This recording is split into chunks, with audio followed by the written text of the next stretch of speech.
cyber criminal suna amfani da wasu gungun malwares ko softwares mun gudanar da ayyukansu.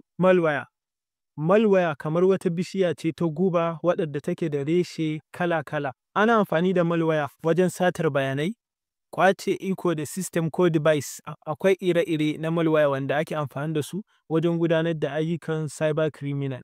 Misali na ɗaya, akwai spyware, akwai adware, akwai backdoor, akwai ransomware, akwai scareware, akwai rootkit, akwai virus, akwai trojan horse, akwai worms. Waɗannan duka in ka tattara su, cyber criminal suna amfani da su wajen cutar da al'umma. Idan kuna bibiyan mu bidiyon mu na gaba, za mu yi bidiyo akan ire-iren waɗannan malwares ɗin da kuma irin ayyukan da ake yi da su.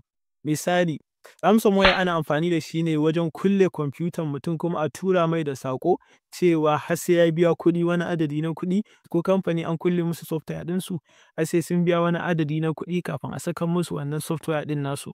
Wannan amfani da ake da ransomware kenan.